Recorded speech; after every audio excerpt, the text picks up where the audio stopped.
ተራ ሽፍቶች ናቸው የሚለው ቋንቋ አማራ ክልል ላይ ብልጽግና መሰረቱን ተክሎ እንዲቆም አላስቻለውም። አማራ ክልል ስንሄድ አብዛኛው የገጠር ወረዳዎች በፋኖ እጅ ነው ያሉት። እውነት ነው መነጋገር አለ ያለብን እዚህ መድረክ ላይ በፋኖ እጅ ነው ያሉት። ኦሮሚያም ላይ ስንሄድ በሸኔ እጅ ነው ያሉት። ደርግ ህወሓትን ዝቅ አድርጎ አይቶ ሻዕቢያን ሲከታተል ነው ህወሓት አድጋ ቁጥቁጣ መጣ መንግስት የገለበጠ። መንግስትም እነኚህ ሁሉ ማጥፋት አይችልም። ባዳውንም ማጥፋት አይችልም፣ ባንዳውንም ማጥፋት አይችልም። እሱ ባንዳ ብሎ የፈረጃቸው አንድ ክልል ብቻውን የውጭ ግንኙነት መፍጠር ይችላል። እሱማ አሻድሪም እኮ አሁን ያደርጋሉ እኮ እዚህ ቤኒሻንጉል ጉሙዝ ያሉ ጎራ ይሉና ወደ ሱዳን ሄደው የክብር እንግዳ ሆነው በማርሽንግ ባንድ ፖሊስ ማርሽ አቀባበል ተደርጎላቸው የውጭ ግንኙነት ፖሊሲያችን ምንድን ነው የሚለው ልብ አድርግ። ትላንትና ከትግራይ ጋር በነበረው ጦርነት ኤርትራ ገብታ ኢትዮጵያን ድጋፍ አድርጋለች። ምንም የሚዋሽ ነገር አይደለም። ፀሐይ የሞቀው እውነት ነው። ዛሬ ደግሞ እንደገና እሷ ላይ የጦርነት አታሞ እንደልቃለን። እዛ ጦር ሜዳ ላይ አንድ አርቲስት አንድ ክላሽ ይዞ ይተኩስ፣ ተኝቶ ምሽግ ውስጥ ገብቶ ከሰራዊቱ ጋር ይተኩስ። እዛ ጋ ነው ወንድነት። የትኛውን የሄዳ ልጅ አጋፍጠ ነው አንተ ሆ ብለህ ሰዎችን የምታነሳሰው? አካል የብሔር ብሔረሰቦችን ጥያቄ ይፍታ። እንዲያውም አሁን ህዳር ወር ይከበር የለም ዝም ብሎ አካኪ ዘራፍ እየተባለ ወይም ወደ ሰማይ ዝልል ማክበር ሳይሆን የአንድ ብሔረሰብ ጥያቄ ምንድን ነው? የማንነትና የወሰን ጥያቄ የሚጠይቁ ብሔረሰቦች አሉ። ስፔሻሊ ከማንነት ጋር ተያይዞ የዚህ የዞን የወረዳ ጥያቄ የሚጠይቁ ከኤርትራ ጋር ያለው ነገር በወዳጅነት እንዲፈታ ዲፕሎማሲ ያስፈልገናል።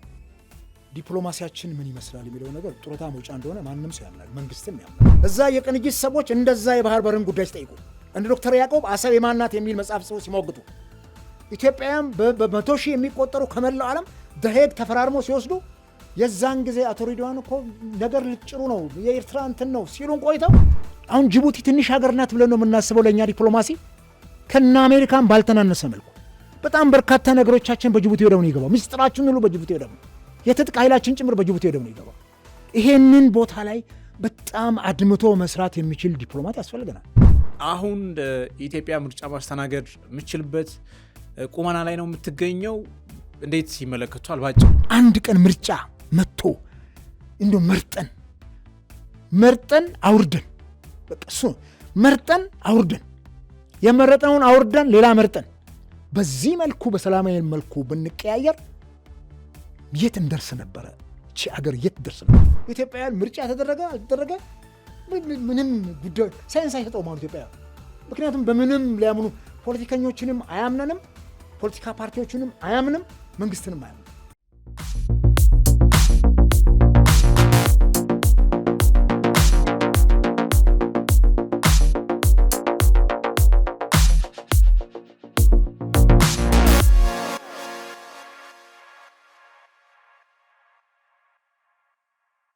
ጤና ይስጥልን ውድ የአንድ አፍታ ቤተሰቦች እንደምናላችሁ። እነሆ አንድ አፍታ ወጋችን ተጀምሯል። የዛሬው አንድ አፍታ ወጋችን ፖለቲከኛው አቶ አበበ አካሉ ናቸው። ከአቶ አበበ አካሉ ጋር ኢትዮጵያ ውስጥ አሁን ያሉት በመንግስትና በታጠቁ ኃይሎች እንደዚሁ ደግሞ በተፎካካሪ ፖለቲካ ፓርቲዎች መካከል ያሉትን ፍትጊያዎች እንቃኛለን። ሀገራችን በዚህ ፍትጊያ ውስጥ እንዴት አይነት ሁኔታ ላይ ነው የምትገኘው የሚለውን ጉዳይ ከነ መውጫ መንገዶቹ እንመለከታለን። እንደዚሁም ደግሞ በኢትዮ ኤርትራ መካከል አሁን የተፈጠረውን ውጥረትና ኢትዮጵያ የባህር በር የምታገኝበት ሁኔታ ላይ እነጋገራለን። ከዛ ባሻገር ሰባተኛው ሀገራዊ ምርጫ ይካሄዳል የሚል አቋም በመንግስት በኩል ተይዟል። በፓርቲዎች በኩል ደግሞ አስቻይ ሁኔታ የለም የሚል ቅድመ ሁኔታዎች በስፋት እየቀረቡ ነው። ምርጫ ቦርድም እንደዚሁ ደግሞ እያደረገ ያለው ዝግጅት ላይ ጥያቄዎች ይነሳሉ። እነዚህ ጉዳዮች አንስተን እንወያያለን። አብራችሁ እንድትቆዩ በአክብሮት እንጋብዛለን። አቶ አበበ እንግዳይ ስለሆኑ እጅጉን በጣም አመሰግናለሁ። እኔም ስለጋበዛችሁኝ አመሰግናለሁ። መልካም እንግዲህ ከእርስዎ ጋር ስገናኝ በጣም ለመጀመሪያ ጊዜ ነው። ከዚህ ቀደም በአዲስ ማለዳ ጋዜጣ ላይ ተገናኝተን እናውቃለን። በዚህ አዲስ አንድ አፍታ ላይ ግን ለመጀመሪያ ጊዜ የተገናኘ ነው። የመጀመሪያ ጥያቄ ማድረግ የምፈልገው ኢትዮጵያ ውስጥ አሁን የተለያዩ የእርስ በርስ ጦርነት፣ የእርስ በርስ ግጭቶች አሉ። በመንግስትና በፖለቲካ ፓርቲዎች መካከልም እንደዚሁ ጤነኛ ያልሆነ ግንኙነት ነው ያለው። በዚህ ውስጥ ሀገርና ሕዝብ ከፍተኛ ዋጋ እየከፈሉ ነው። አንዳንዶች እንደውም ሀገራችን በዚህ ከቀጠለች ወደ መፍረስ አደጋ፣ ወደ መበታተን ትሄዳለች የሚል ስጋት አላቸው። እንግዲህ ሀገራችን ያለችበት ሁኔታን የመተንተን ወይም ደግሞ የመረዳት ልዩነታችን ጭምር በራሱ በሀገራዊ ጉዳዮች ላይ ሰፊ ሆኗል እና እንደ እርስዎ ጉምቱ ፖለቲከኛ ኢትዮጵያ ውስጥ አሁን ምንድን ነው እየሆነ ያለው? ኢትዮጵያስ ምን ደረጃ ላይ ነው የምትገኘው? አመሰግናለሁ። ይሄ ከባድ እንትን ነው፣ ብዙ መፈተሽን የሚጠይቅ ነው። የሀገሪቱን ጉዳይ ዕለት በዕለት መከታተል ያስፈልጋል። አሁን ያለው የሀገራችን ጉዳይ በጣም መስቀለኛ እንትን ውስጥ ነው ኢትዮጵያ ያለችው። ስጋት ውስጥ ናት፣ ጫፍ ላይ ናት ያለችው እና በጣም ብርቱ ችግሮችና ውዝግቦችን እናያለን። በተለይ ይሄ ሀገራዊ አለመረጋጋቱ አማራ ክልል ያለው ከፍተኛ ኦልሞስት ግጭት ነው። ታጣቂዎች ናቸው፣ ሽፍታ ናቸው፣ ሸለቆ ለሸለቆ ነው የሚሄዱት ይላሉ ጠቅላይ ሚኒስትሩም። እንደዛ ነው ወይ ሪሊ? በትልልቅ በከባድ መሳሪያ በድሮን ጭምር እየታገዘ የሚደረግን ጦርነት አድበስብሰን እያለፍን ተራ ሽፍቶች ናቸው የሚለው ቋንቋ አማራ ክልል ላይ ብልጽግና መሰረቱን ተክሎ እንዲቆም አላስቻለውም። አማራ ክልል ላይ ያለው መንግስት የተወዛገበ መንግስት ሆኖ ነው የምናገኘውና መምራት አልቻሉም። ኦሮሚያ ላይ ብንሄድ በአብዛኛው ኦሮሚያ ያለው ችግር የከፋ ነው። ትላንትና ሰምታል እንግዲህ 4 የአቃቤ ሕግ የኦሮሚያ አቃቤ ከፍተኛ ሹማምንት ተወስደው አንዱ ተገለዋል፣ 3 የት እንዳሉ አይታወቅምና እነኚህ ጥቃቅን አድርገን አንውሰዳቸው፣ ተራ አድርገን። ብዙ ጊዜ ጠቅላይ ሚኒስትሩም ያነሳሉ፣ ሞትን አታድንቁ እና አሜሪካን በጣም ብዙ ሰው ይሞታል እዚህም ይሞታል ይላሉ። ሞትን ማድነቅ አይደለም፣ የማይቀር ነገር ነው ሞት። ነገር ግን አጉል አሟሟት ደግሞ በዚህ አይነት መልኩ በሚፈጠር ግጭት መሞት ደግሞ ተገቢ አይደለም፣ ተፈጥሯዊ ሞትም አይደለም። ኢትዮጵያ ውስጥ 100 ኪሎ ሜትር ወጥተህ ከአዲስ አበባ ሌሎች አካባቢ ደርሰህ ማትመለስ ከሆነ ምንድን ነው እሱ? አገር መንግስትስ እየመራ ነው ወይ? ሪሊ የኢትዮጵያ መንግስት አሁን አገር አንድ አድርጎ እየመራ ነው? እውነትን እንነጋገር ከተባለ አማራ ክልል ስንሄድ አብዛኛው የገጠር ወረዳዎች በፋኖ እጅ ነው ያሉት። እውነት ነው መነጋገር አለ ያለብን እዚህ መድረክ ላይ። በፋኖ እጅ ነው ያሉት። ኦሮሚያም ላይ ስንሄድ በሸኔ እጅ ነው ያሉት። ትግራይ መቀሌ ህወሓት ናት። ያው ህወሓት ታግዳ እንኳን ከምርጫ ቦርድ ያንን ማስፈጸም አልቻለም። መንግስት በጉልበቷ ራሷን ፓርቲ አድርጋ ቁማ ያው ምርጫ ይደረጋትም እያለ ትፎክራለች። እና እነኚህን ጉዳዮች ስናይ ኢትዮጵያ ውስጥ ያለው የሰላም ጉዳይ እጅግ አሳሳቢ ነው። ከዛ ውጭ ደግሞ አሁን ከዚህ ከማንነት ፖለቲካ ባሻገር በሃይማኖት ላይ የተንጠላጠለ ነገር እየተመለከተ ነው። አርሲ የደም ምድር ሆኗል። አኬልዳማ ሆኗል። ወደ ሐረርም እየሄደ ነው ይሄ ጉዳይ።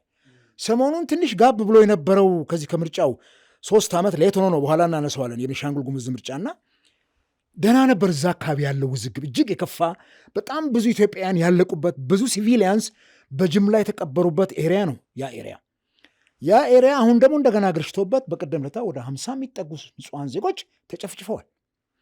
ይሄንን ስናይ አሁን የበለጠ በየሰፈሩም ጭምር ሰው መግደል ተራ ነገር ሆኗል። ትኋንና ቁንጫ መግደል ይቀላል። የሚገርመው ቁንጫ ስለምትፈናጠርም ፈልገ እሷን ለመግደል ትቸገራል።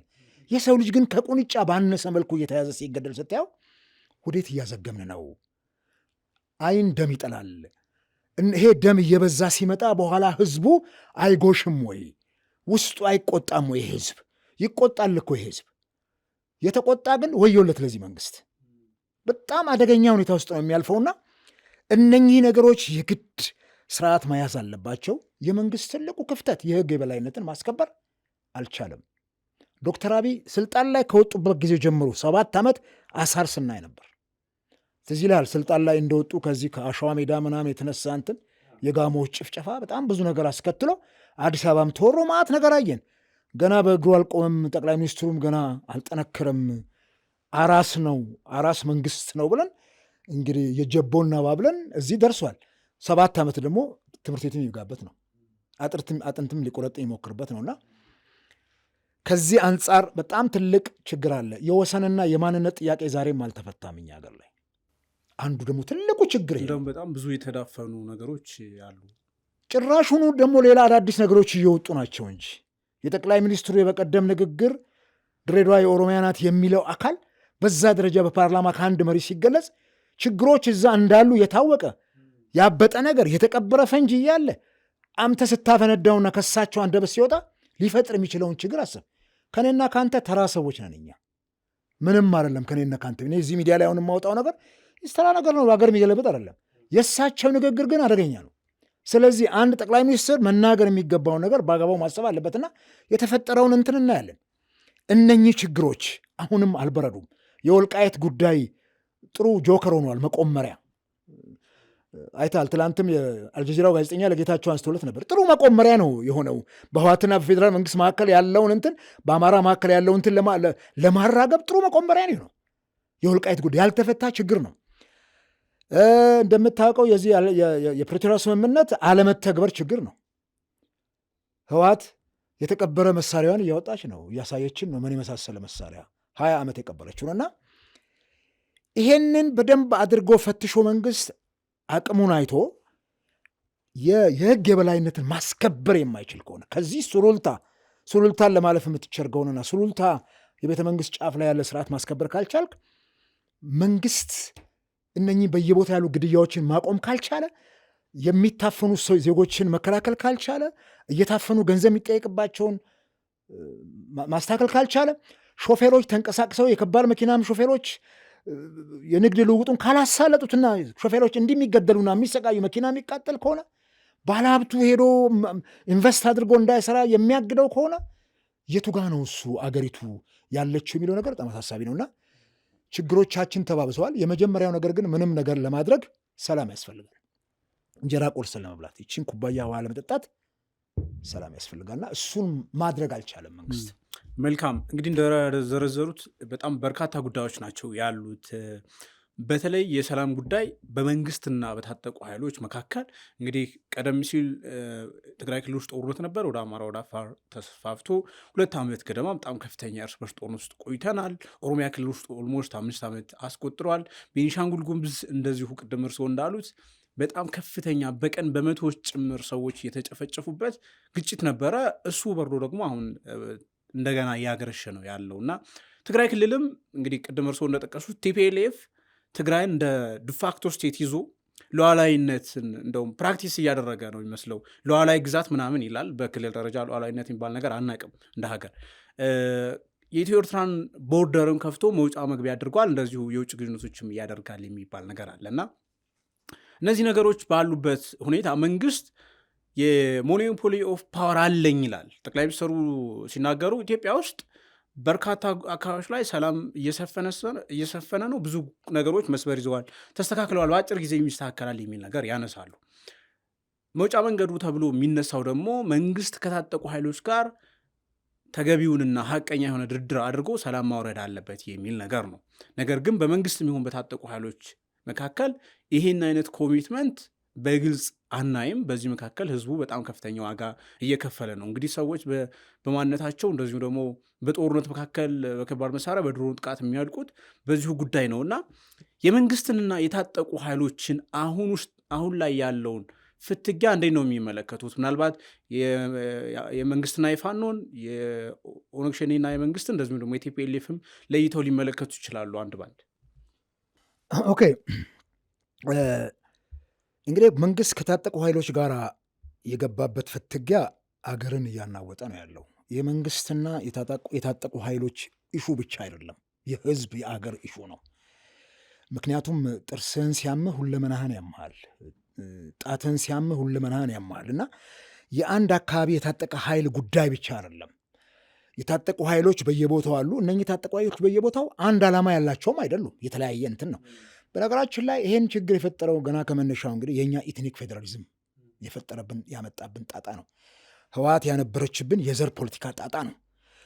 ከዛ ነው የተቀዳው ይሄ ሁሉ አሁን የምናየው ግጭት በየጉራንጉሩ የዛም ምክንያት ነው። ይሄ የኔ ክልል ነው ያንተ ክልል አይደለም፣ በእኔ ክልል ሰርተህ መኖር አችልም፣ ለቀህ መውጣት አለብህ፣ በእኔ ክልል ተምረህ ስራ መያዝ አትችልም፣ ይሄ ነው። በእኔ ክልል ማረስ አትችልም፣ በእኔ ክልል መነገር አትችልም። ይሄ የኔነት እየገነገነ መውጣቱ የፈጠረብን ችግር ነውና ከዚህ ተነስቶ ነው እንግዲህ አሁን ፋኖም ቢሆን አምሮ ጫካ የገባበት ኦላም ቢሆን እንትና መንግስት ሸኔ ይለዋል፣ ኦላ ራሳቸውን ኦሮሞ ሊበሬሽን አርሚ ብለው ነው የሚያነሱት። እኛ ለምን የዳቦ ስም እናወጣላቸዋለን? ራሳቸውን በጠሩበት ስም ነው እኮ። እኔ አበበ ብዬ ባስተዋወቅ ስም ነው እኮ እኔን አበበ የምትለኝ እንጂ ከበደ ወይም በቀል አትለኝም። ግን ኦላ ብለዋል፣ ኦሮሞ ሊበሬሽን አርሚ ናቸው። በዛ ስም ነው የምንጠራቸው። ያው በፓርላማ አሸባሪ ተብለው የወጣላቸውን ስም ነው እንግዲህ ሁለቱንም። እኛ አሁን ሰዎቹ ራሳቸውን በሚጠሩበት ስም ጥሩም ባሉን ስም ነው የምንጠራቸውና የዳቦ ስም አያስፈልጋቸውም። የኦሮሞ ነጻነት ሰራዊት ናቸው፣ በዚህ ስም እየጠራን ነው የምንጠቅሳቸውና እነኚህ አካላት የየራሳቸው መነሻ አላቸው። ምናልባት እንግዲህ የዚህ የኦነግ ኃይል ያው ታውቃለህ፣ ጫካ በነበረበት ሰዓት ኦነግ ባለፉት 30-40 ዓመታት በረሃ ውስጥ በነበረበት ሰዓት ላይ የራሱም ሰራዊት ነበረው። ከደርግም ጋር ሲዋጋ ነበረ፣ ከወያኔም ጋር ሲዋጋ ነበረ። አገር ውስጥ ገብቶ በሽግግር መንግስቱም ጊዜ ፌል ካደረገና በጣም ትልቅ ኪሳራ ከደረሰበት በኋላም ተመልሶ ነፍጥ አንግቦ ነው የወጣው። ከዛ በኋላ ደግሞ አሁን እንትኑ ሲመጣ ለውጥ የምለውን ነገር በትምህርት ጥቅስ ውስጥ ነው የማስቀምጠው እኔ ኮቴሽን ማርኩ ሲቀመጥልኝ። ሲመጣም ያ መንግስት እንግዲህ እነ አብይ ኤርትራ በረሃ ድረስ ሄደዋል። እነሱን ለማወያየት ማስመራ ድረስ እነ ለማ ሄደዋል። ምን እንደተባባሉ አናቅም። እንግዲህ የዛን ጊዜ የተባባሉት ነገር ሳይሆን ቀርቶ እዛው ጫካ ይቅሩ እንግዲህ 6 ዓመቱ ነው ኦላ ኢትዮጵያ ውስጥ አገር ውስጥ ገብቶ መንቀሳቀስ ከጀመረ። እንዲያውም አገር ውስጥ አመጡት። ኤርትራ በረሃ የነበረውን ሰራዊት አገር ውስጥ አምቶ አስቀመጡት፣ አቀረቡት። በጣም ያለምንም ጦርነት ያለምንም ውጊያ። የፋኖ እንቅስቃሴ ደግሞ የምታውቀው ነው። በአንተም በቅርብ የጋዜጠኝነት ውስጥ የተፈጠረ ነገር ኦልሞስት የፋኖ ትግል ከ2 ዓመት ምናምን ነው የሆነው። ከየት መጣ ስንል ትላንትና ከህወሓት ወራሪ ኃይል ጋር በነበረው ጦርነት ዛሬ እኮ ፋኖ ብለን የምንፈርጀው አካል ከመከላከያ ሰራዊት ጎን ተቀምጠው ያንን የወረራ ኃይል ኢትዮጵያን እናፈርሳለን ብለው ዛሬ ጊዜ ሰጥቷቸው እነ ጌታቸው የጠቅላይ ሚኒስትሩ አማካሪም ቢሆኑ ኢትዮጵያን እናፈርሳለን ብሎ ከዛ ሲነሱ የፋኖ ኃይል አማራውም ጭምር እዛው ጎረቤት ስለሆነ የሚደርስበትን ጥቃትም ለመከላከል ከአማራ አብራክ የወጣው የፋኖ ኃይል አብሮ ተቀላቅሎ የመከላከያ ደጀን ሆኖ እንዲያውም የአንበሳውን ድርሻ ወስዶ ጠቅላይ ሚኒስትሩም በፓርላማ ፋኖን ሲያደንቁ ነበር፣ ጀግና ተዋጊ እንደሆነ። የአንበሳውን ድርሻ ወስዶ የህወሓትን ጦር መክተው በወቅቱ የነበረው ነገር እንዲረጋጋው ምንም የተፈጠረው ቀውስ እንትን ቢልም እንግዲህ ከዛ በኋላ ነው እዚህ ወደ ትጥቅ ማስፈታት ሲመጣ በተለይ ከልዩ ኃይል ጋር ተያይዞ የተፈጠረው ችግር ቶታሊ መጀመሪያ በሮ ሄደው መንግስት አማራ ክልል ነው። በወቅቱ ነው የዜማ ውስጥ ነበርኩ። በጣም የምንፈልገው ነበር የልዩ ኃይል መፍረስም ነበረበት። ግን ውሸት ነው። አሁንም አልፈረሰም አለ። አሁንም ልዩ ኃይል አለ በየክልሎቹ። ውሸት ነው። የዛን ጊዜ መጀመር የሚገባው ከህወሓት ልዩ ኃይልን የጀመረች ህወሓት ነው። ህገ መንግስት ጥሳ ህገ መንግስቱ ላይ አንቀጽ 54 ይመስለኛል ክልሎች የአካባቢ ፖሊስ እንጂ ሚሊሻ እንጂ በዚህ ደረጃ የቡድን መሳሪያ የያዘ ልዩ ኃይል እንደማያስፈልገው ይታወቃልና ህወሓት ለራሷ ስትል ያን ፈጠረች፣ ክልሎችም ወሰዱት። በጣም የሚያስገርመው ይሄን ትጥቅ ማስፈታት ሲጀመር ከየት ነው መፈታት ያለበት? ትጥቅ ማስፈታት የራሱ ሳይኮሎጂካል እንትን አለው። ስነ ልቦናው የማንውሱ የትኛው አካባቢ ስጋት አለበት? አማራው ስጋት አለበት፣ ኦሮሞው ስጋት አለበት፣ ሲዳማው ስጋት አለበት ምናምን ብሎ ተብሎ መጠናት አለበት። በአንድ ቀን ጀንበር ደግሞ አይሆንም። ዝም ብሎ ፍረስ በላርሱ ችግር ነው። ስታቋቁመው እንዳቋቋም ከሁሉ ስታፈርሰውም ራዲካል መሆን አለበት። ትጥቅ አይደለም ቀበቶ እንኳን ለመፍታት እኮ ሽንት ቤት መሄድ አለ ማለት ዝም ብለህ ሜዳ ላይ ቀበቶን አትፈታው ማለት ሰው ያህል ለምን ፈታት ብሎ ትጥቅ ሪስክ ነገር ነው። በተለይ ወደ ሰሜን ስትሄድ ከእያንዳንዱ ሰው ህልውና ጋር የተያዘ ነው። አንድ የሰሜን ሰው ሚስትህን ፍታ ብትለው ልጆቹ እናት ይቀለዋል። ትጥቅህን ፍታ ከምትለው ቀስ ብሎ ግራጁዋሊ አሳምኖ ነገሮችን አመቻችቶ ስጋት አለ ወይ? አማራ ክልል የህወሓት ስጋት አለብኝ ይላል። ህወሓት ትጥቅ ባልፈታችበት ይሄኛውን ክልል ብታስፈታ የሚፈጠረውን ችግር አስበው። ጨስት በፍጥነት በሩበት። ትዝ ይልሃል የዛን ጊዜ ከአማራ ክልል ኮሚኒኬሽን ቢሮ ኃላፊ አንድ ሚስጥር ወጣ። ግራጁዋሊ ተቀጣጠለ። ደብዳቤ ወጣና ይፋ ሆነ። ከዛ በኋላ እንግዲህ እኔ በአንድ ቀን ጀንበር የተወለደ ይመስለኛል አሁን ያለው የፋኖ እንቅስቃሴ በአንድ ቀን በዛች በልዩ ኃይል መፍረስ ከልዩ ኃይል መፍረስ ምክንያት ጋር ተያይዞ በቃ ፋኖ መጀመሪያም ያው የአማራው ማህበረሰብ ተጎዳ፣ ህዝቤ በየቦታው እያለቀ ነው፣ የአማራ ህዝብ መጻተኛ ሆኗል፣ ኢትዮጵያ ውስጥ የስደት ኑሮ ነው፣ የስቃይ ኑሮ ነው፣ ግድያ፣ ሞት፣ በቃ እልቂቱ አማራ ላይ ነው። በኤክስካቫተር ቅድም እንደነገርኩ መተከል ላይ ወለጋ ላይ የአማራ ህዝብ በማንነቱ ተለይቶ ተገደለ የሚል ነው ይዞ የተነሱ ስሜት። እንግዲህ ማንም ሰው እንግዲህ የተመሰረተው የዘር ፖለቲካ ነው። ይሄን አኑሮብናል። ስለዚህ እያንዳንዱ የዘሬ ያንዘርዝረኝ ነው የሚለው ዘን የአማራም ፋኖ የዘሬ ያንዘርዝረኝ አለና አማራው የተጎዳ ነው የኔ ማህበረሰብ አለና ተነሳ። አትፈርድበትም ለምን ተነሳ ብለህ ሌላው እንደተነሳው ነው እሱም የተነሳው። እዛ ጋር ግን ቁጭ ብሎ መነጋገር ተገቢ ነው። የአማራ ማህበረሰብ የሌላውን ብሔረሰብ ማህበረሰብ በመላው ሀገሪቱ በህገ መንግስቱ መሰረት ተንቀሳቅሶ መስራት መብቱን ማስከበር የአብይ አህመድ መንግስት ኃላፊነት ነው። ይሄን ማድረግ ቢቻል፣ ገዳዮቹን ለፍርድ ማቅረብ ቢቻል፣ የህዝቡን ሰላም ማስከበር ቢቻል፣ ሰራዊት እንኳን ቢያጣ ማህበረሰቡን አስታጥቆ ራሱ እንዲከላከል ማድረግ ቢቻል አገር ትረጋጋለች። እንዲህ አይነቱ ግን የግፍ ግድያ አጎሸውና ያን ትውልድ ፋኖ ጫካ ገባ። እኔ አንዳንድ ስም መጥራት አልፈልግም። አንድ ጉምቱ ፖለቲከኞች በ6 ቀን ያልቃል ጦርነቱ ምናምን ሲሉ የእስራኤልን የ6 ቀን ጦርነት አስታወስኩና እንዲህ ከሆነ ጥሩ ነው እንግዲህ ይህን ያክል ፓወር ኖሮት ካቆመ። ነገር ግን ዛሬ ከትንሹ አድማስ ተነስቶ አድማሱን አስፍቶ ዛሬ ፋኖ ያለበትን ደረጃ ስናየው አሳሳቢ ነው። መንግስት ሸለቆ ለሸለቆ ነው የሚሄደው ይላል። እኛ ደግሞ አሁን ደግሞ ቴክኖሎጂ በጣም እጅ ላይ ነው ያለው። ይሄ ማዕት ነገር ያሳያል። ውሸቱም እውነቱም አለ። አንጥረ ወስደት ያለ ምን እዚሁ እኮ አንድ ሀገር ላይ ነው ያለነውና በዚህ ደረጃ ዝቅ አድርጎ ማየት ተገቢ አይደለም። ደርግ ህወሓትን ዝቅ አድርጎ አይቶ ሻዕቢያን ሲከታተል ነው ህወሓት አድጋ ቁጥቁጣ መጣ መንግስት የገለበጠችው የሻዕቢያ እገዛም ቢኖርበት። አሁንም እነኚህን በዚህ መልኩ ማናናቅ ጥሩ አይደለም። ሸለቆ ለሸለቆ ነው የሚሄዱት ምናምን መቃረም ነው የቀረን፣ መለቃቀም ነው የቀረን። በፍጹም ለምንድን ነው የምንወሻሸው? አገር በውሸት አይመራም።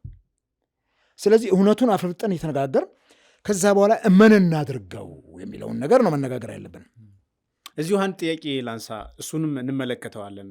ምንድነው መውጫ የሚለውን አሁን መንግስት የታጠቁ ኃይሎችን ከሰሞኑ በስፋት የሚሰጣቸው ስም አለ። ባዳና ባንዳ ናቸው፣ የባዳዎች ተላላኪ ናቸው፣ እነሱ ደግሞ ባንዳ ናቸው፣ ምንም አጀንዳ የላቸውም ይላል። ጠቅላይ ሚኒስትሩን ጨምሮ ነው እንደዛ የሚሉት፣ ጀነራሎቹን ጨምሮ። ስለዚህ እነዚህ ባዳና ባንዳዎችን እናጠፋቸዋለን ነው የሚለው። ቃል በቃል ጀነራሎች የሚናገሩትን ነው እዚህ ጋር የምንናገረው።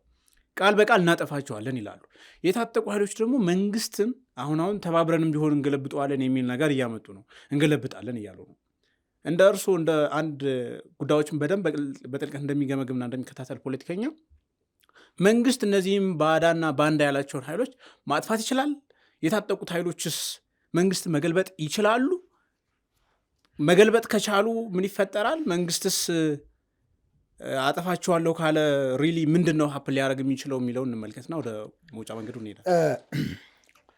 እኔ ይኸውልህ የትኛውም የፖለቲካ እንትን እኛ ሀገር ላይ በመጣ ቁጥር ፖለቲካ ወለድ የሆኑ ቃላት አሉ።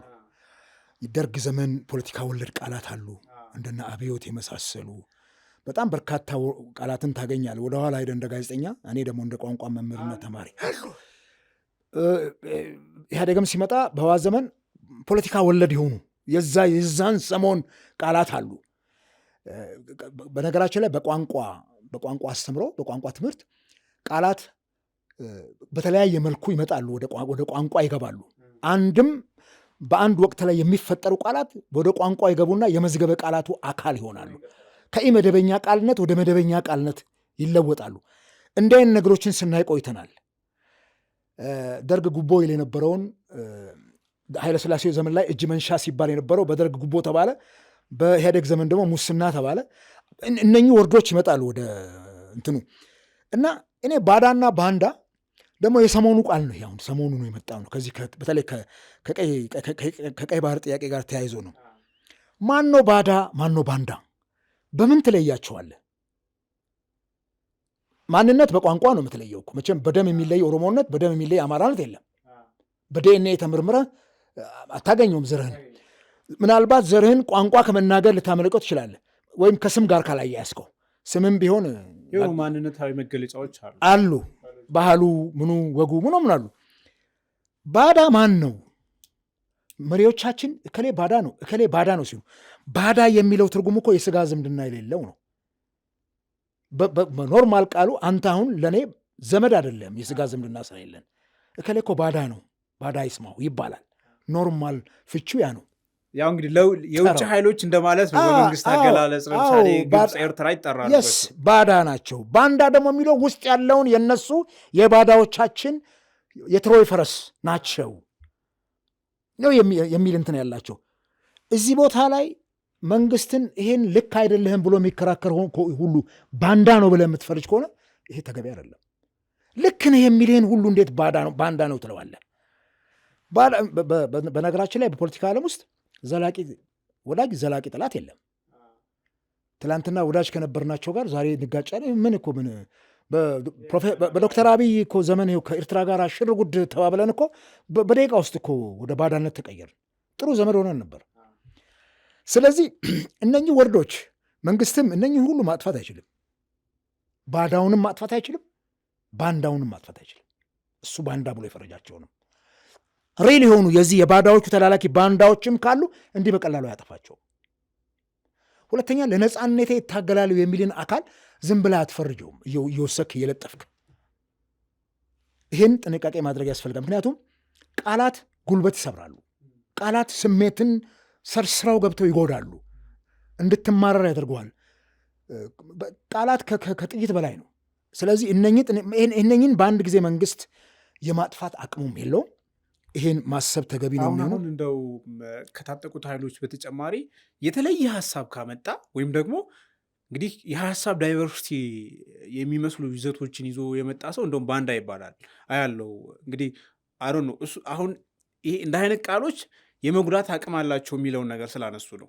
የሆነ ዜጋ ለምሳሌ እርስዎ እንደ ፖለቲከኛ ሀገሬ ይሄ ይገባታል፣ ይሄ የሚሆነው ግን በዚህ የሚል መንግስት ከሚያራምደው የተለየ መፍትሄ ሀሳብ እና የችግሮች ትንተና ካቀረቡ ባንዳ ይባላሉ። ይሄ በራሱ እንግዲህ የሀገር ስሜትን ተቆርቋሪነትን በራሱ ላለመጉዳቱ ምንም ማረጋገጫ የለም እና እንደ ፖለቲከኛ ይሄን ነገር ስለሚገነዘቡ እንዴት ያዩታል? ምክንያቱም በሀገር ፍቅር ጉዳይ የሆነውን ማህበረሰብ ወይም የሆነውን ግሩፕ የሆነውን የፖለቲካ ማህበረሰብ አንተ ባንዳ ነህ፣ አንተ የሀገር ፍቅር በቃ በደንብ የተላበስክ ነህ ብሎ መመደብ በራሱ በጣም አደገኛ ነገር ይመስለኛል። በዚህ ሰዓት ደግሞ በጣም በሀገራዊ ጉዳዮች ላይ ጭምር አንድ አቋም ልዩነቶች እንዳሉ ሆኖ በሀገር ጉዳይ እንኳን ተመሳሳይ አቋም እንዳንይዝ ያደረገ እንደ አይነት አካሄድ ነው ብዬ አስባለሁ። እና እንዴት ይገልጹታል? ምክንያቱም ይሄ እንደ ህዝብ ጭምር ወደ ዜጋውም እየገባ የሚመስል አዝማሚያ ስላለ። አዎ እንዴ በህዝብንም ጭምር እኮ ባንዳ ነው የሚል ንግግር ያደርጉ ነበር የአማራ ኤሊቶች፣ ስልጣን ላይ ያሉ ሰዎች። በቅርቡ ተመስገን ጥሩነህ ተናግረውታል ባህር ዳር ላይ ሄደው እና እንዲህ አይነቱ በጣም በጣም ቅስም የሚሰብር ቃል በማህበረሰብ ደረጃ በአንድ ህዝብ ደረጃ በሚሊዮኖች የሚቆጠር ህዝብ ደረጃ ላይ ወስደ እንደ መርግ ስትጭንበት ለምን ስሜቱ የማይጎዳው? ያ ህዝብ እኮ ጠላቱን አያቶቹ ከብዙ እንትን ጠብቀዋል። ነገም ይሄ ህዝብ እኮ ነው የሚጠብቀው።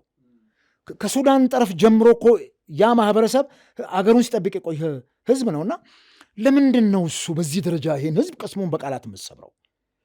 አንተ መንግስትን ስትቃወም ባንዳና ባዳነት ይባላል። በቃ መንግስት መደገፍ ብቻ ነው ያለብህ።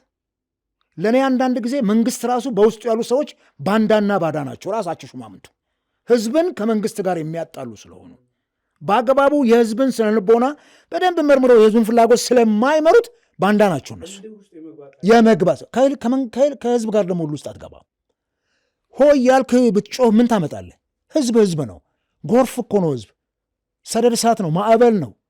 ስለዚህ ይሄ እነኚህ ቃሎች በጣም ጥንቃቄ ይጠይቃሉ። ሰው ላይ አንስተን ስንመርግ ሶሻል ሚዲያውም ላይ መንግስት ያሰማራቸው ዲጂታል እንትኖችም ጭምር በቃ ይህንን ነው የሚያራግቡት። አንድ ነገር ስትቃወም ባንዳ ነው እከሌ፣ ባዳ ነው እከሌ።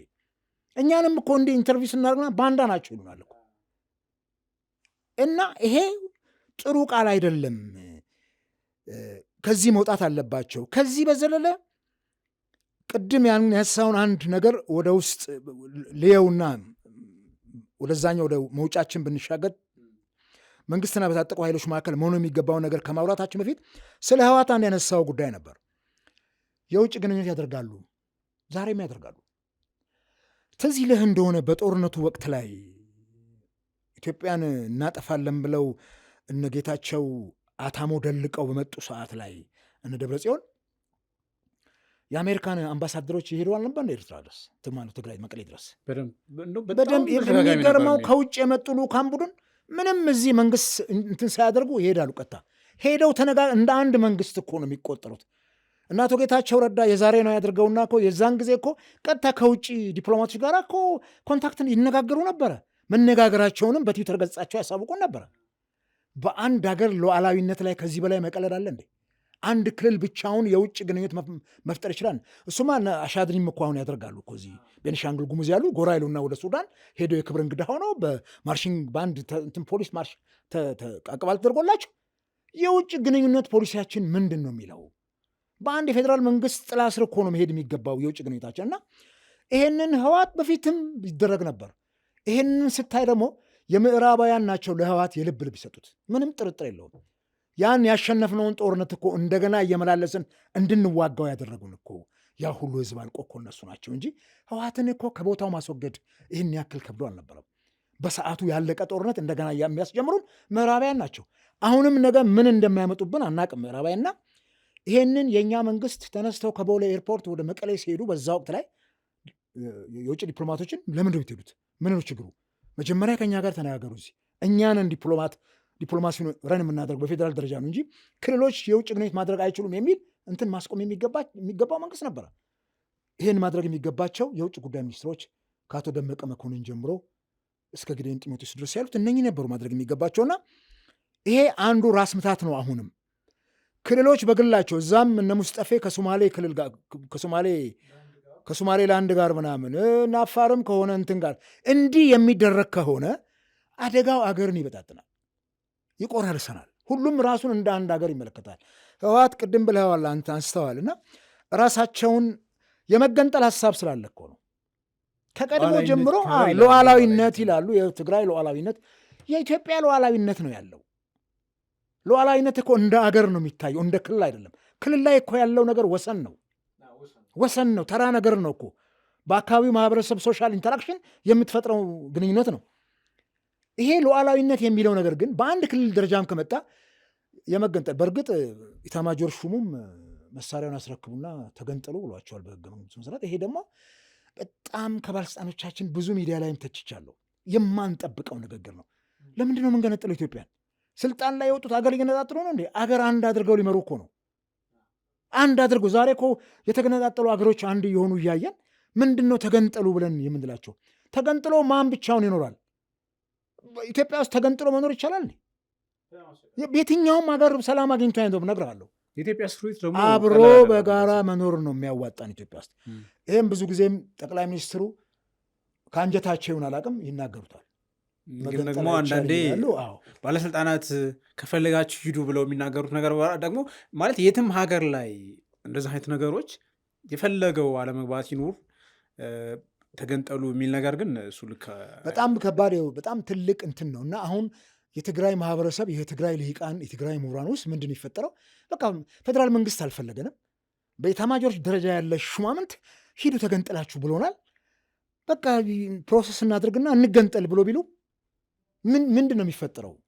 አትገነጠልም ብትለው ትላንትና እኮ ሚዲያ ላይ ወጥተህ እኮ እንትን ያልከው አንተ ነህ።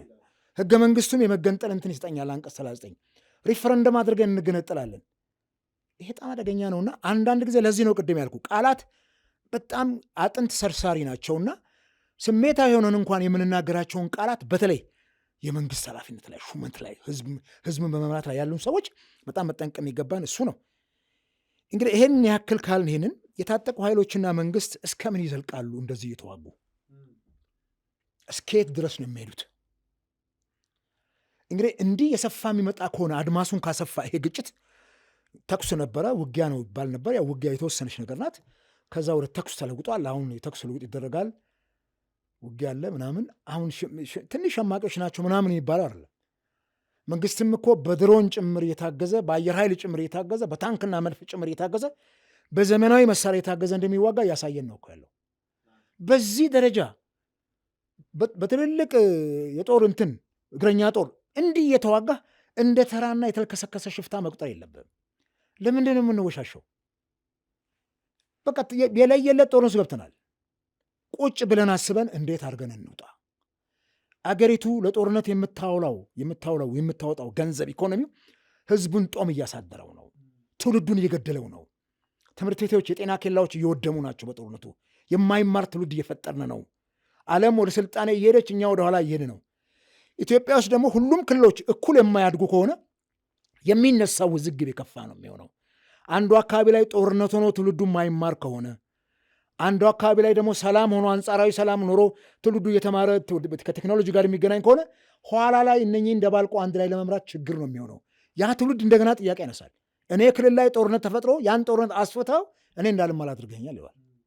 ስለዚህ ይሄንን ችግር ለመፍታት መጀመሪያ ደረጃ መንግስት ላይ እኛ ምንጮ እንትን ስለምንለው አይደለም። ተወረደም ጠላ የሚያስተዳድረን መንግስት ነው። ንጉሥ ወይ 1000 ዓመት ንገስ ብትል ወደሽ ነው ገጣቢት ንጉሥ ተመረቂ ይላሉ አበው። እንግዲህ ባይመቸንም እንገዛለን። ተመርጫለሁ ብሏል። እኔ አልመረጥኩትም፣ ምርጫዬም አይደለም ብልጽግና። ነገር ግን ከተመረጠ የብዙሃን ድምፅ ደግሞ ማክበር የዲሞክራሲ አንዱ መገለጫ ነው። በዛ መሰረት እየተዳደር ነው። የሚያስተዳድረን እሱን ነው። ከዚህ አንጻር መንግስት እንደ አንድ ትልቅ አባወራ ነው የሚታየው፣ እንደ አንድ ቤተሰብ መሪ ነው የሚታየው።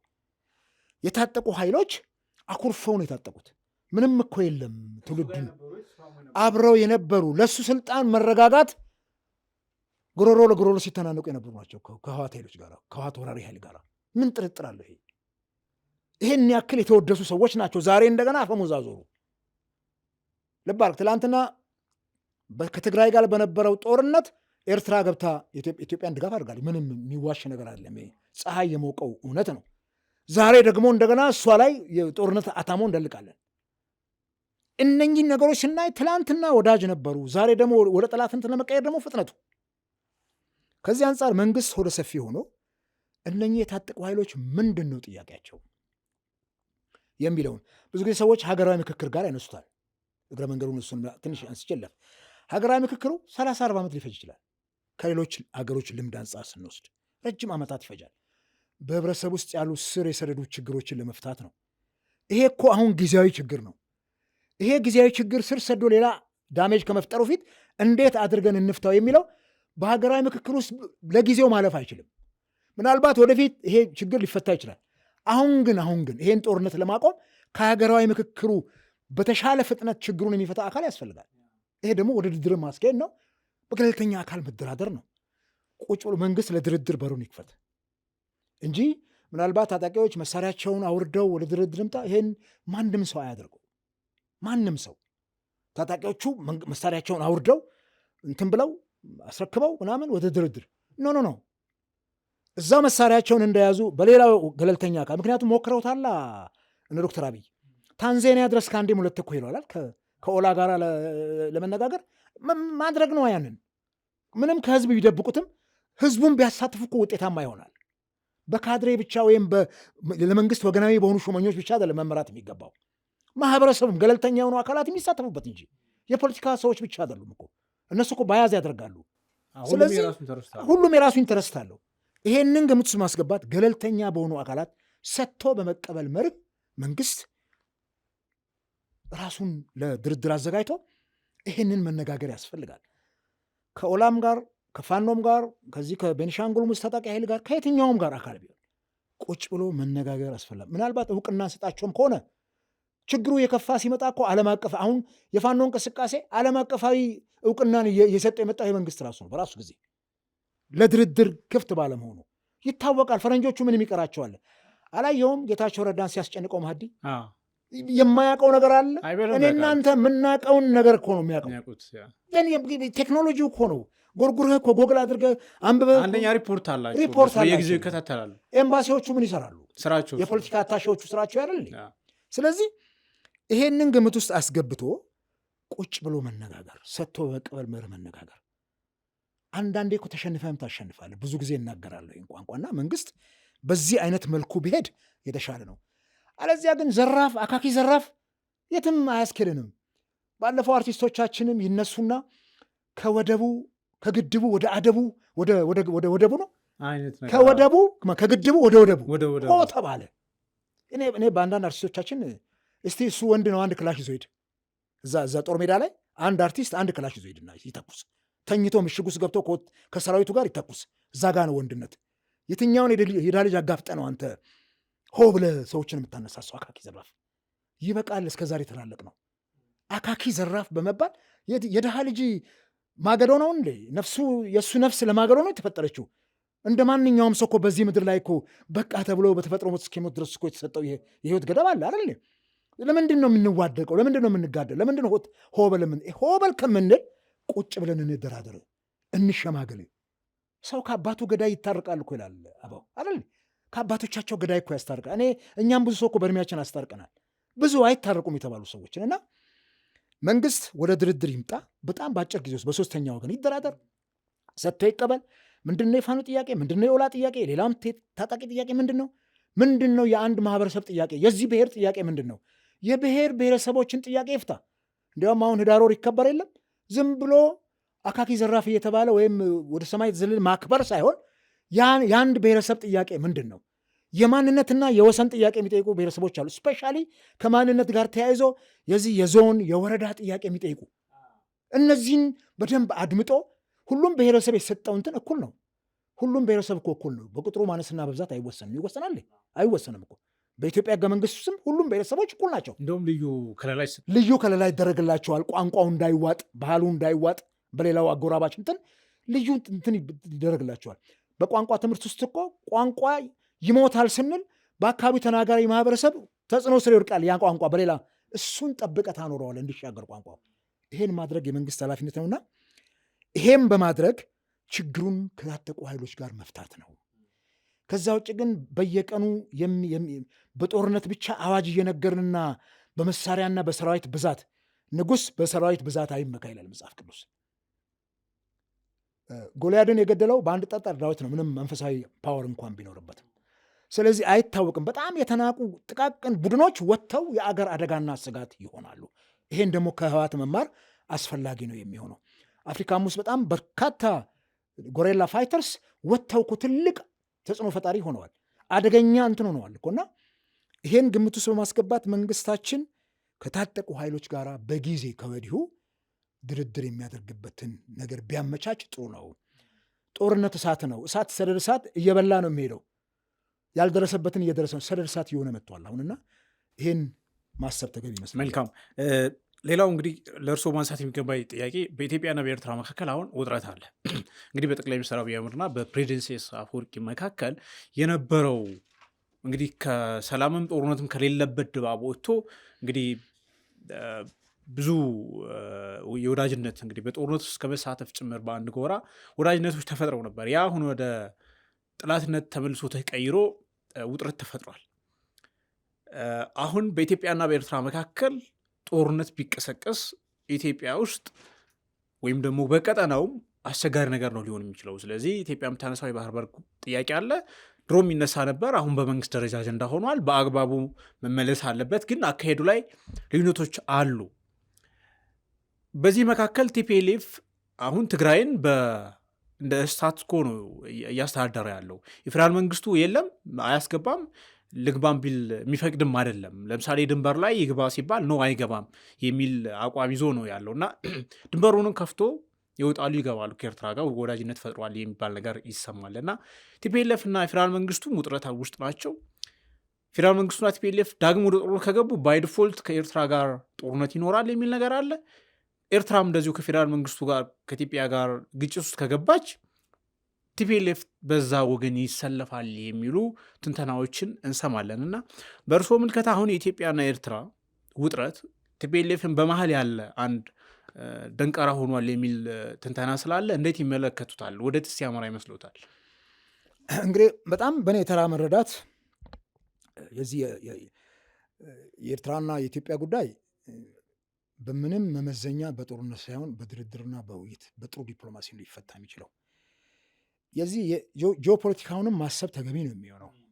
የቀንዱ ጂኦፖለቲካ ምን ይመስላል? የዚህ የአሰብ የቀይ ባህር ታሪካዊ የኢትዮጵያ ባለቤትና ተጠቃሚነት በማያጠራጥር የታሪክ ምዕራፍ ውስጥ አለ። በአንድ ወቅት ዛሬም ድረስ ችግር የፈጠረች ያለችው ቲፒኤልኤፍ ናት። ያንን ያሳጣል። እነ መለስ ዜናዊ መሞታቸው ላይ ቀር አገር ገድለው ሄደዋል። እውነት ለመናገር በሞቱም የምሞግተው ሰው ነው መለስ ዜናዊ። ከሱ ጥሩ እውቀት አለው፣ ግን ለጥሩ ነገር ቢጠቀመው የት እንደርስ ነበር። አተነዋል ያን ወደብ። ኢትዮጵያ ላንድ ሎክድ ካንትሪ ናት አሁን በዓለማችን ላይ ካሉት 40ዎቹ አንዱ፣ ያውም ከፍተኛውን የህዝብ ቁጥር ይዛ። በጣም ነው የሚያሳዝነው። በዚህ ቁጥር ደረጃ ሰው ይዘን እኛ ላንድ ሎክድ መሆናችን። 4 እና 5 ሚሊዮን ህዝብ ያላት ኤርትራ ደግሞ ሰፋፊ የባህር በር ይዛ ሸሪት የሚያደራበት ወደብ ይዛ ተቀምጣለች።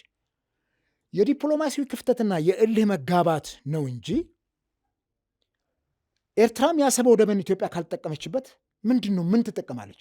ጅቡቲ ዛሬ እንዴት እንደምትጠቀም እያየ ነው። በጣም ትንሽ ሀገር ጅቡቲ ወደቦቿን ለኢትዮጵያ አከራይታ በአመት የምታገኘው በቢሊዮን የሚገመት ገንዘብ ከኛ ነው የሚሄድ። ኑሮዋን በእሷ ነው እንትን የምትለው። ከዛ ውጭ ለአውሮፓውያንና ለምዕራባውያንና ለአረቡ ዓለም የጦር ሰፈር አድርጋ አከራይታ ትጠቀማለች። ይኸው ዛሬም እኮ እሷም እኮ አንድ ትልቅ ችግር ውስጥ ነው ያለችው። አሁን ቶታሊ ሀያላን መንግስታት መጥተው ሰፍረዋል እነሱ ጋር። ይሄ ለእሷ ብቻ አይደለም፣ ለቀጠናውም ጂኦፖለቲክስ በጣም አደገኛ ነገር ነው። ነገ እነሱ መካከል ላይ ለሚፈጠር ችግር ፕሮክሲ ዋር መጥተው እዚህ እኛ ቀንዱ ላይ ነው የሚፈጥሩት። እዚህ ቀንድ ላይ ደግሞ ትልቁ ሀገር ኢትዮጵያ ናት። ትልቅ የህዝብ ቁጥር ያላት ሀገር ኢትዮጵያ ናት። የስልጣኔን ብርት የሚሆነችው ሀገር ኢትዮጵያ ናት። ስለዚህ ይሄን ሁሉ ህዝብ ይዛች ሀገር እዚህ ምስራቅ አፍሪካ ቀንድ ላይ በተዘጋ በር ውስጥ ታፍነሽ ሙቼ የሚለው ነገር በጣም ከባድ ነው የሚሆነው። ይሄንን ግን በጦርነት አይደለም የምናመጣው። እንዘምታለን፣ ይሄን በዓል ሄደን ቀይ ባህር ላይ ነው የምናከብረው እያልን የምንዝተው ነገር ጥሩ አይደለም። በጣም ጥሩ እንትኖች እኮ አሉ፣ ወኪቶኪ አሏቸው፣ አሮጌ ሬዲዮ አላቸው እኮ ፈረንጆቹ። እኛ በፎከርን ቁጥር መረጃውን ያደርሷቸዋል። እና በጣም ጥንቃቄ ይፈልጋል። እና እነኚህ ሰዎች በምን መልኩ ነው እኛ ከኤርትራ ጋር መገናኘት የሚገባንና ይህን ባህር መጠቀም የሚገባን? መንግስታችን የዲፕሎማሲ ችግር አለበት። ዲፕሎማት የለንም። በእኔ ተራ እውቀት ዲፕሎማት የለንም። መቼም እንደው ፕሮፌሰር ሆኖ መማር ወይም የሆነ ፒኤችዲ ጭነህ መምጣት የለብህም። ይሄን ለማወቅ መረዳት፣ ማንበብ፣ ኦብዘርቭ ማድረግ ፖለቲከኛ ያስፈልጋል።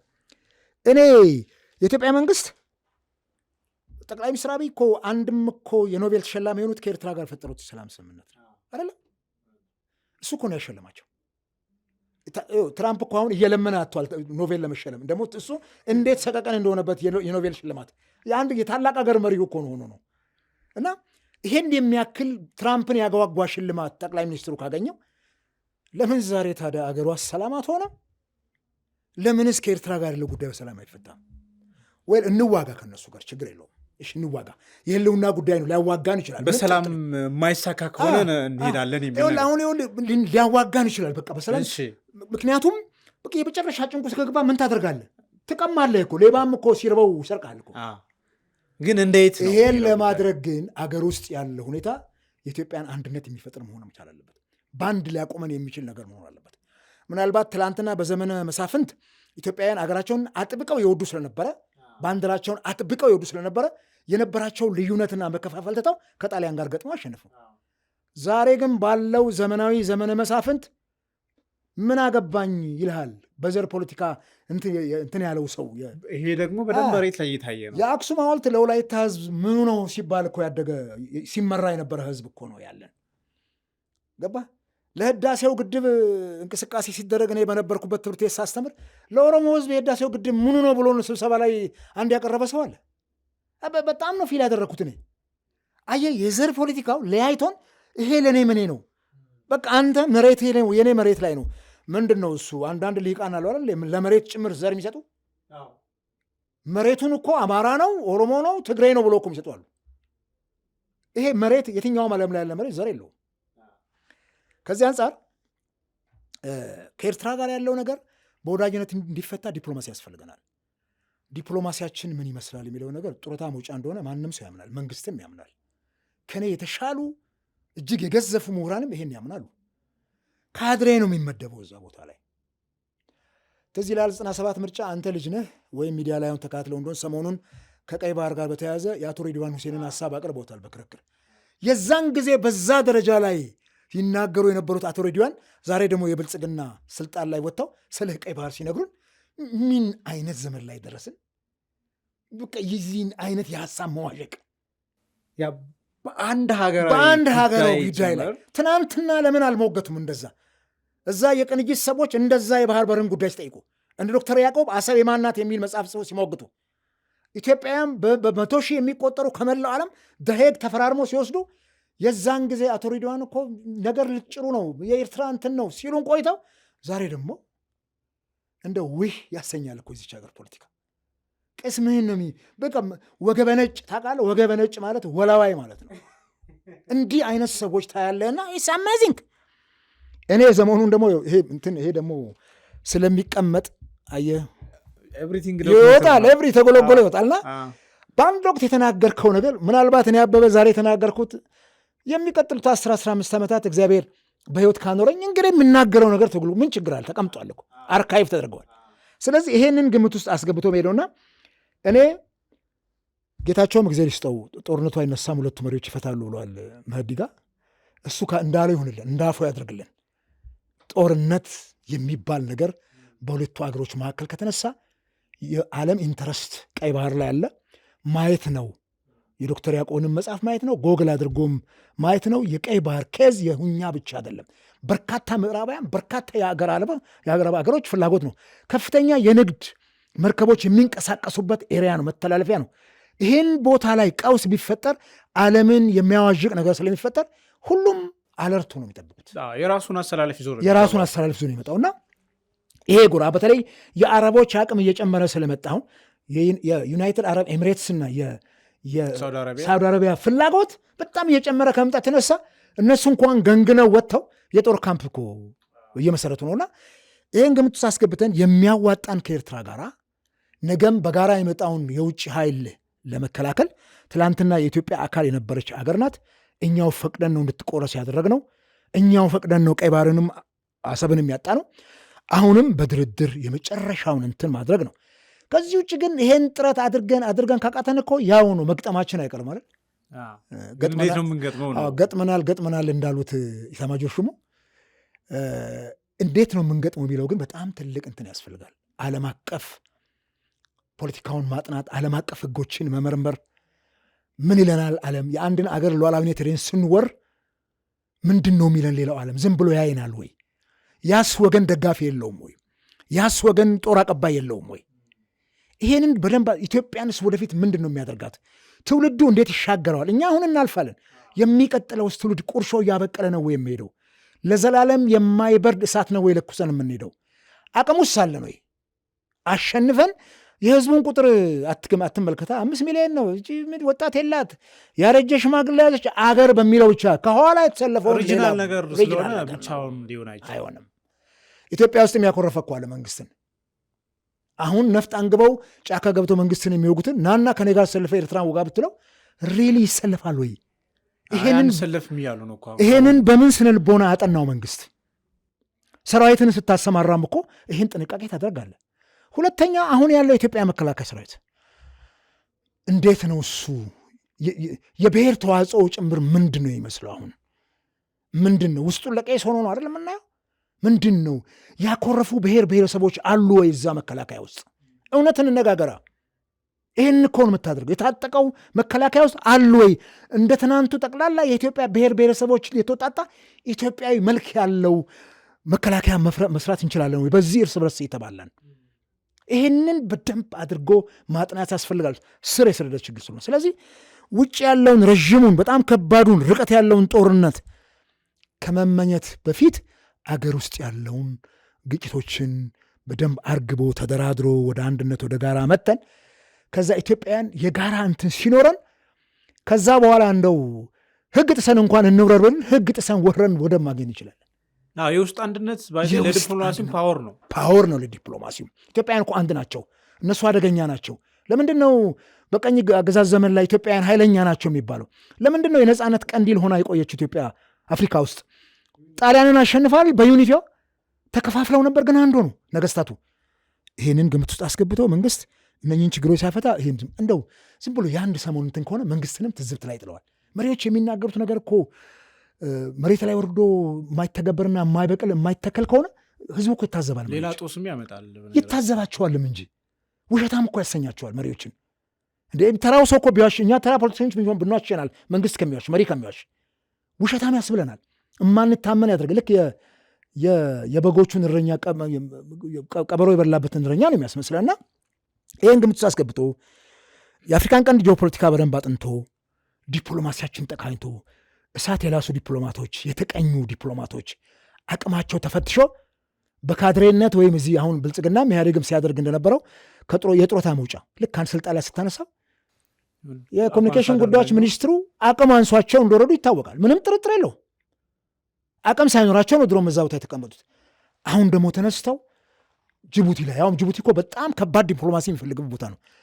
አሁን ጅቡቲ ትንሽ ሀገር ናት ብለን ነው የምናስበው። ለእኛ ዲፕሎማሲ ከና አሜሪካን ባልተናነሰ መልኩ በጣም በርካታ ነገሮቻችን በጅቡቲ ወደብ ነው ይገባው። ምስጢራችን ሁሉ በጅቡቲ ወደብ ነው። የትጥቅ ኃይላችን ጭምር በጅቡቲ ወደብ ነው ይገባው። ይሄንን ቦታ ላይ በጣም አድምቶ መስራት የሚችል ዲፕሎማት ያስፈልገናል። ዝም ብለን ጡረታ መውጫ አይደለም። እኔ ተነስቼ አሁን እዚህ ቦታ ላይ ዲፕሎማቱን ያላቅሜ መሸከም ከማልችለው በላይ ኢትስ ኢምፖሲብል። የኔ አእምሮ የኔ እውቀት መሸከም የሚችለውን ኃላፊነት ነው መውሰድ የሚገባ እንጂ ዝም ብዬ ስለሰጠኝ ብቻ ከረባቴን አስሬ ሄጄ ተጎትቼ የምቀበለው አይደለም መሆን ያለበት። ይሄን አስገብቶ በጣም ጥሩ ዲፕሎማቶች ሁሌ ብዙ ሚዲያ ላይ አዳምጠኝ ከሆነ እናገራሉ። ቀንዱ ላይ በተለይ አፍሪካ ቀንድ ላይ በጣም ምርጥ የሆኑ ኢትዮጵያውያን ዲፕሎማቶች የሚያስፈልጉ እነሱ ናቸው። ምክንያቱም ጎረቤትህ ነዋ ዋናው። ከጎረቤትህ ጋር ያለው ዲፕሎማሲ በጠንካራ መሰረት ላይ የታነጸ ከሆነ ሌላው አይቸግርህም። ጎረቤት ይቆምልሃል። ጎረቤትህ አንተ ጋር ይቆምልሃል። ኖ ኢትዮጵያ እኮ ወዳጃችን ናት። ኢትዮጵያ በዲፕሎማሲ ይሄን ያክል ደረጃ ከኛ ጋር ደርሳለች። እሷን እኛን አልፋችሁ ነው እሷን የምትነኩት የሚል ሀገር ትፈጥራለህ። አለዚያ እኮ ይቀድልሃል፣ ሂድና በላት ብሎ ቦይ ቀዶ ይልክልሃል። ጎረቤት ጋር የማትስማማ ከሆነ ከሱዳን ጋር ባትስማማ በሱዳን በኩል ግብፅ ትመጣለች። በሱዳን በኩል ሌላ ያው ባዳ የምንለው አካል እኮ ይመጣል። ማአት ባዳ ተሰብስቦ ይመጣባል አንተ ጋር። እንዴት አድርገህ ትቋቋሟልና ይሄን ለማድረግ በደንብ መቃኘት አለበት። የባህር በር ጥያቄያችን የብልጽግና ሰዎች ወይም የጠቅላይ ሚኒስትሩ ብቻ አይደሉም፣ እሳቸው ብቻ አይደሉም፣ የብልጽግና ፖለቲከኞች ብቻ አይደሉም የሚያስቡት። ከነሱ በላይ እኛ አስበናል። ቀደም ሲልም እነሱ አብረው ሲያስገነጥሉ የነበሩ ሰዎች እኮ ዛሬም አሉ።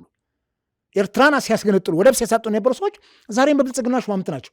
የዛን ጊዜ ኢትዮጵያውያን ግን ከፕሮፌሰር አስራት ወልደየስ ጀምሮ እኮ የኤርትራን መገንጠል ሲጮሁ የነበሩ ሰዎች ናቸው፣ ሲቃወሙ የነበሩ ሰዎች ናቸው።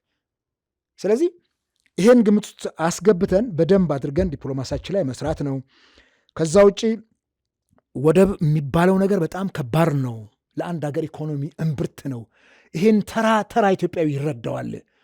በኪራይ ወደብ አገር ዛሬ የምንገዛው ቁሳቁስ ገበያ ላይ ምን ያክል ነው የጨመረው? ወደብ ቢኖረን ምን ያክል ይሆን ነበር? ወደብ ስለሌለን አይደለም ወይ ቀረጡ እንዲህ በስቶ ዛሬ ኢትዮጵያውያን ከኑሮ ጋር የሚጋፈጡት ከኑሮ ውድነት ጋር የሚጋፈጡት? ስለዚህ ወደብ ያስፈልገናል፣ ምንም ጥርጥር የለው። ነገር ግን መንግስታችን ተረጋግቶ ቀልቡን አንድ ጋር ያድርግ። ሶማሌላንድ ሄደ ነገር ነው ለኩሶ የመጣው ቂም ነው አትርፎ የመጣው እንጂ የተረፈን ነገር የለም። ባለስልጣናቱም ኢትዮጵያ የወደብ ባለቤት ሆነች ብለው ኢቲቪም ዘገበው። እንደ የእኛ ደግሞ እኮ እንደ ያኔ ነፍሳቸውን ይማርና ስዩም መስፍን በዓለም አቀፍ ፍርድ ቤት ባድመና ሸራሮ ለእኛ ተወሰነ ብለው ሰላማዊ ሰልፍ ህዝብን አስወጥተው በኋላ ላይ ውርደቱ መጣ እነሱ ጋር። ልብ አድርግ እንዴት እኮ አሁንም እኮ እንዲህ ነው ምን ሆነውና እንደው አትሊስት የሹማምንቶቻችን ውሸቱንም ቢቀንሱ ጥሩ ነው።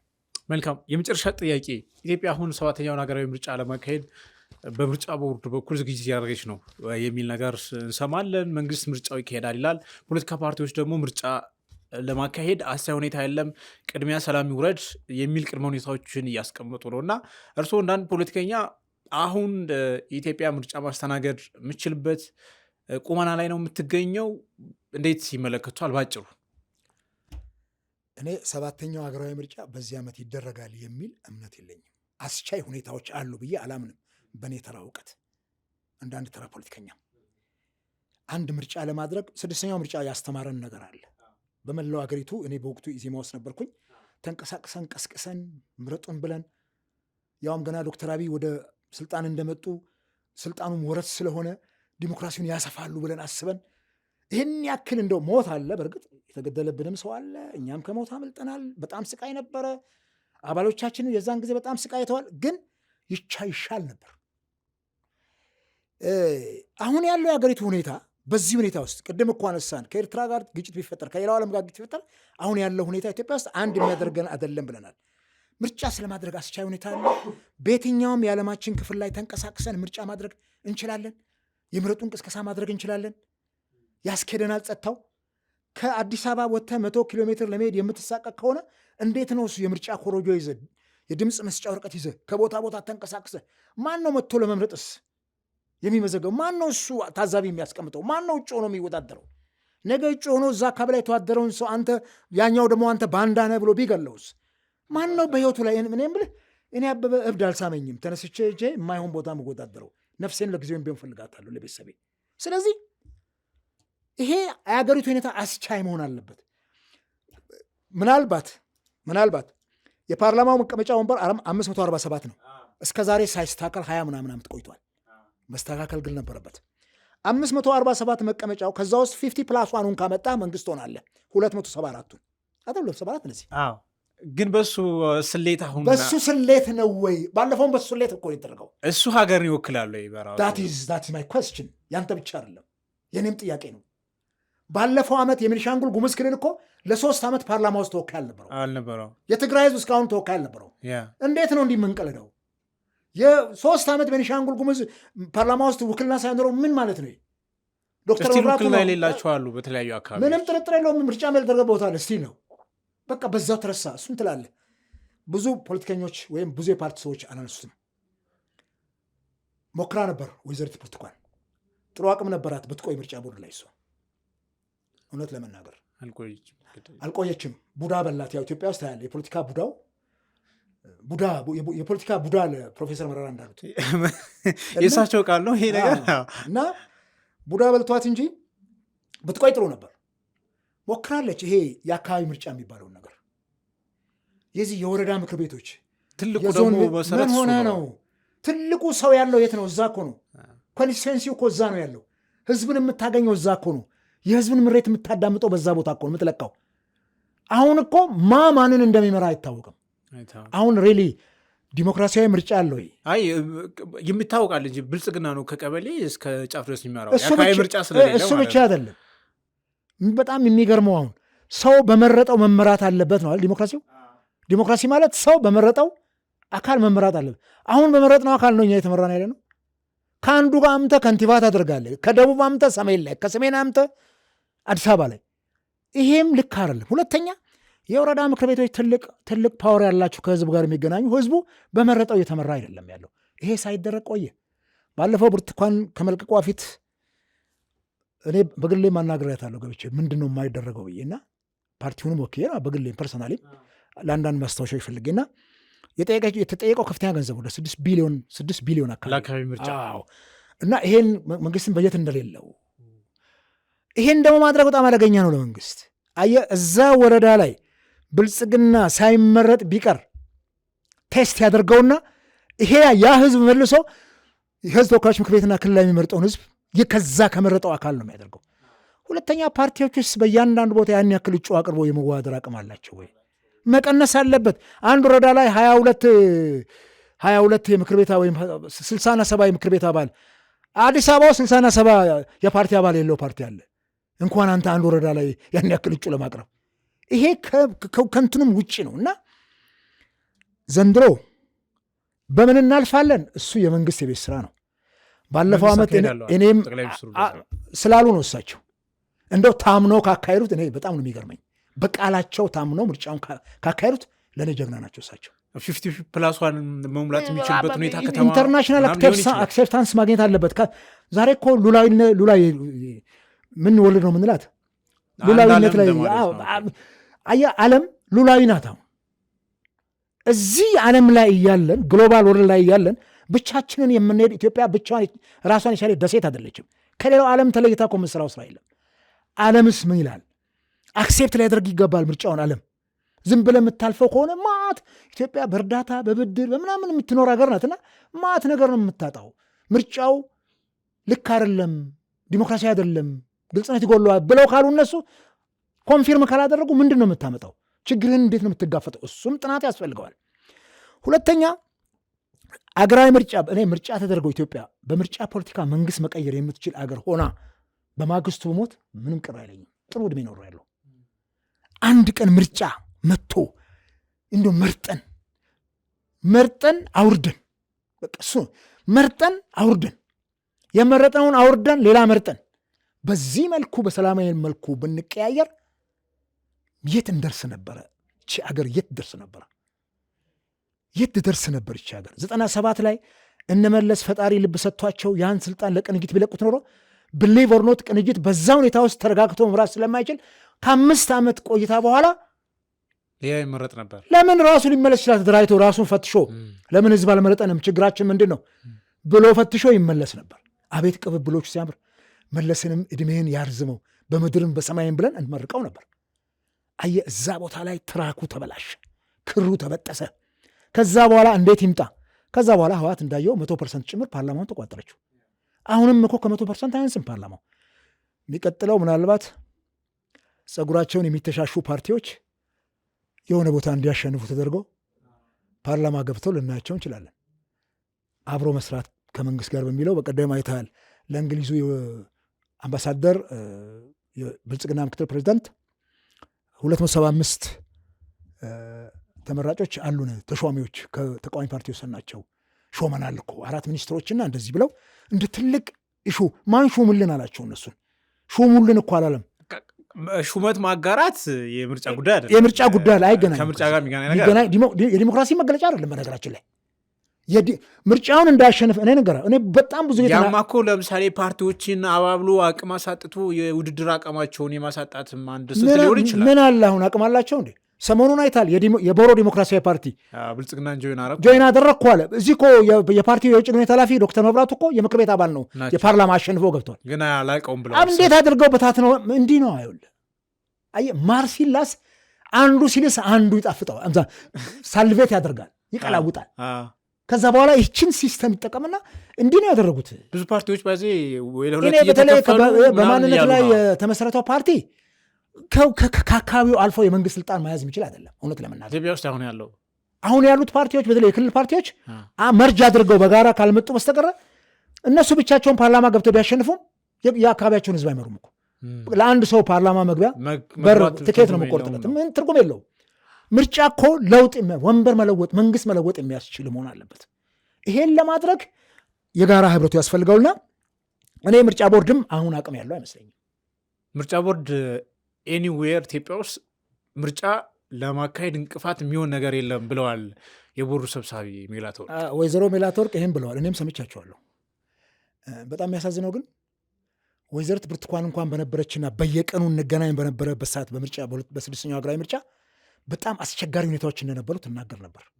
በጣም አስቸጋሪ ሁኔታዎች ኢቭን ኢፍ የምርጫ አስፈጻሚዎች ከገዢው ፓርቲ ካድሬዎች ተመልምለው ሰጥተው ፋይት ስታደርግ ነበር። እኛ በምናቀርበው ሪፖርት ኢዜማ እኮ ብቸኛው ፓርቲ ነው በወቅቱ ለመንግስትነት ለመዋደር በዛን ሰዓት። ለዚህ እኮ ነው በጣም ኢገር ሆነን የሰራ ነው። 300 ምናምን መቀመጫ ያቀረበውን ብቸኛ ፓርቲ እሱ ነበር በወቅቱ በመላው ሀገሪቱ ባለው እንትን ውስጥ። እውነት መናገር ተገቢ ነው። ይሄንን ስታስበው ምርጫ ቦርድ አሁን አቅም አለው ወይ? ሪሊ አቅም አለው ምርጫ ቦርድ? ሰላሙ የመንግስት ጉዳይ ነው። ይሄን ሰላም ማስከበር የክልል መንግስታት። ወይዘሪት ብርቱካን ባለፈው ምርጫ የክልል መንግስታት እየተባበሩን አይደለም ብላ ቃል በቃል ተናግራለች። የጋራ ምክር ቤት ላይ መታ እነሱም በግልጽ ነበር የምትናገረው። ከዚህ በዘለለ ግን አሁን ደግሞ ምርጫ ቦርድ በአዲስ የሰው ኃይል ነው የተተካው። የባለፈው እንደርሾ እንኳን እንዲቀር አልተደረገም። ወይዘሪት ብርቱካን ተመራው የነበረው የምርጫ ቦርድ ካቢኔ ዛሬ አንዱም የለም። ምናልባት መጨረሻ ላይ ወይዘሮ ሜላት አሁን ያሉት ከተወሰነ እንትን በኋላ መጡ ናቸው። ይሄ ደግሞ የራሱ ችግር አለው። እንጀራ እንኳን ለመጋገር እርሾ ያስፈልጋል። እንዲቦካ የሆነ ገበቴ ውስጥ የምታስቀረው ባልዲ ውስጥ የምታስቀረው እርሾ መኖር አለበት። እሱኗ ምርጫ በጣም ከባድ ነገር ነው። እና እኔ እንግዲህ ጥሩ ነው ምርጫውን ማድረግ ከተቻለ፣ ግን ምን ያክል ታማኒ ምርጫው ራሱ ሌላ የቀውስ መነሻ እንዳይሆን፣ ሌላ የቀውስ መነሻ እቺ በቋፍ ያለች ሀገር ሌላ ቤንዚን እንዳይሆን ምርጫውም ጥንቃቄ ማድረግ ያስፈልጋል። ባለፈው ለምጣዷ ሲባል ተብሎ ምርጫው እንዲያልፍ ተደረገ። መውጫ መንገድ ጠፍቶ ሌላ የህግ ማብራሪያ ጠይቆበት የህግ ትርጉም ጠይቆበት አለፈ። እንግዲህ ዘድሮም የህግ ትርጉም ተደርጎበትም ቢሆን እንግዲህ የሚያልፍ ከሆነም ያልፋል። አሁን ግን ውሃውም አልሞቀ እንደምናየው። ባለፈው ከ5 ዓመት ፊት በዚህ ሰዓት ላይ የነበረው የምርጫ ቅስቀሳ ከህዳር 8 ጀምሮ እጅግ ከፍተኛ ነበር። አሁን እጩ አቅርቦ ተብለዋል። ምን ያክል ፓርቲ እጩ እንዳቀረበ እኔ አላቅም። እንደው ምርጫው ራሱ ብዙም አጀንዳም አይደለም ማየት ነበረብን። አጀንዳ ሆነ ምርጫው ሚዲያዎችን ብዙዎቹ ማራገብ ነበረባቸው። እና እናደርጋለን የሚለው እንደገና ብልጽግናን ብቻ ለመሞሸር ከሆነ ማንም አይከለክለውም። ምርጫውን ባይደረግ ስልጣኑ ላይ ቁጭ ብሎ መምራት ይችላል። ምን ችግር አለ? በቃ ምርጫ ያስፈልገንም ብሎ ብልጽግና ወስኖ በሱ ምክር ቤት በቃ ቀጥልናል ብሎ ቢል ምን ጠመንጃ አታነሳበትም እኮ። ሌላውን ዓለም ይፍራ እንጂ ኢትዮጵያውያንን እንዳይፈራ። ምን ያስፈራዋል ኢትዮጵያውያንን? ኢትዮጵያውያን ምርጫ ተደረገ አልተደረገ ምንም ጉዳይ ሳይንስ አይሰጠውም አሁን ኢትዮጵያውያን። ምክንያቱም በምንም ሊያምኑ ፖለቲከኞችንም አያምነንም፣ ፖለቲካ ፓርቲዎችንም አያምንም፣ መንግስትንም አያምንም። እንዲህ አይነት ደረጃ ላይ ደርሰናል። የትኛው ሰው ነው ምርጫ ስትል እኮ ይስቅባል ሰው በጣም በቃ። አንዳንድ ሰዎች የት ነው የምትወዳደረው? ባለፈው እኔ አዶላ ትውልድ ሀገር ሄጄ ተመላልሻለሁ። ባለፈው ዓመት በሆነ ኬዝ ነው በማህበራዊ ጉዳይ ቤተሰብ የመዛ ስላለ ነው። እና አንድ የሆነ ባለስልጣን እንደው እዚህ መዋደር ፈለክ እንደ ተጠረጠርን እኮ አለኝ። 471 ኪሎ ሜትር ሄጄ 7ኛውን ሀገራዊ ምርጫ እኔ አዶላ ላይ ስወዳደር አስበው።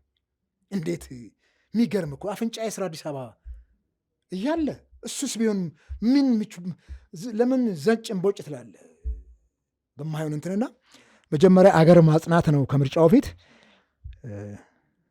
እግዚአብሔር ይስጥልኝ። በጣም አመሰግናለሁ አቶ አበበ። በጣም ጥሩ ነገሮችን አስተንተው አይተናል። እግዚአብሔር ያክብርልኝ። ወደ ቤተሰቦቻችን ከአቶ አበበ አካሉ ጋር ያደረገውን የዛሬውን አንድ አፍታ ወጋችን ዘላይ ቆይተናል። ስለ ተከታተላችሁን በእጅጉ እናመሰግናለን። ጤና ይስጥልን።